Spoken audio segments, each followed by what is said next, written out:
One of Jamaica's most wanted men was shot and killed in a confrontation with the police on Wednesday morning. He is Daniel Farquharson, otherwise called Fry Eye. The incident happened at about 6:10 a.m. in Sakapa Garden in Old Harbour, St. Catherine. I'm looking to you. So when you reach out to the police, you contacted them yourself. No response from them? Nothing. I'm not hearing anything. Nothing. I'm not hearing anything. Nothing to bring comfort. Nothing at all. Nothing at all. I'm wondering, where do we live? Is this Jamaica? This is not a good Jamaica for us. I worked so hard. Let me tell you something. I'm going to share my story with Jamaican because they need to know where I am coming from. I got pregnant at 16 years old. I have my 3 daughters. We are like sisters. Stephanie, I suffered with Stephanie. I didn't have food to eat.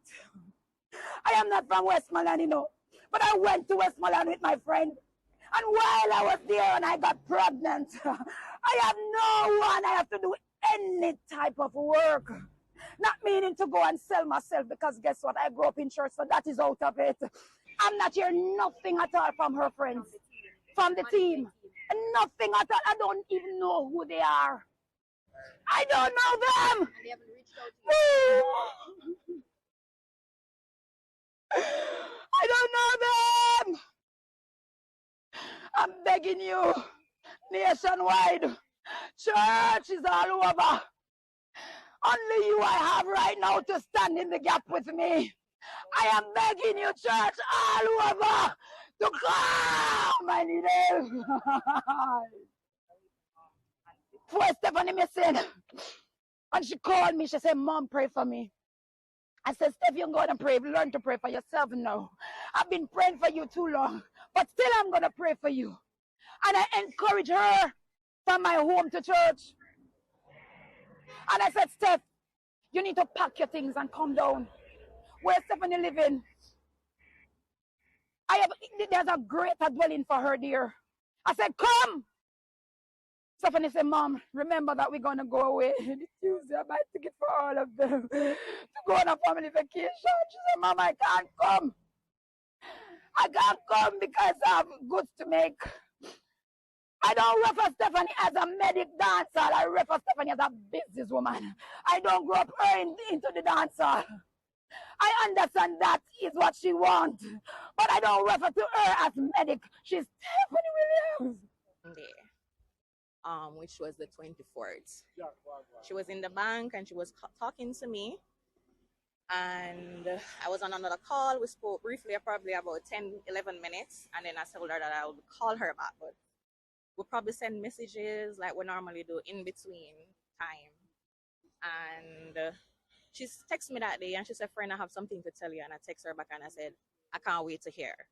I did not talk to her at all after 10 in the morning. And the last message she sent me was 3 o'clock. That was the last time I sent her something and she responded. The police have yet to establish a motive behind the murder of 3 women and a man in Crawl District, Riverdale in St. Catherine on Tuesday morning. The Major Investigation Division is leading the probe into the incident which rocked the quiet community about 2:15 on Tuesday morning.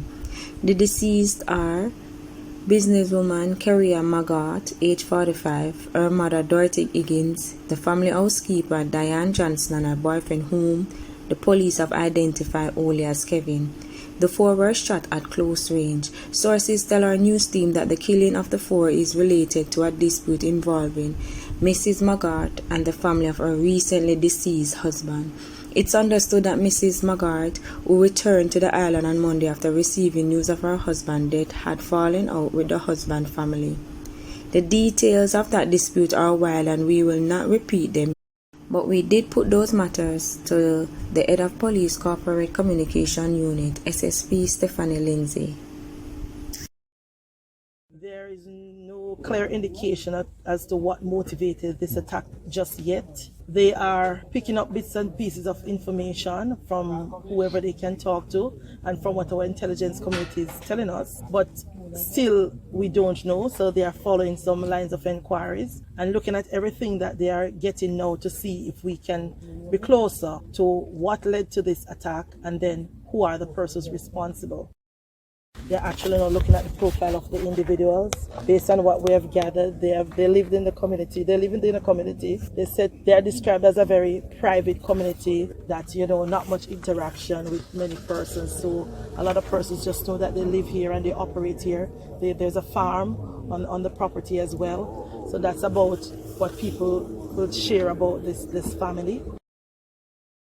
I can't ball. If my ball, I eat that for me. I can't ball. Right now, I don't know what I'm there. I tell you, when I hear the news, I do that myself. I can't ball. I got the news about 2:30.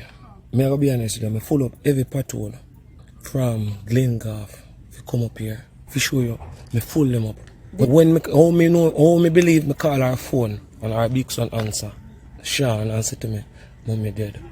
I couldn't do nothing more. Shock.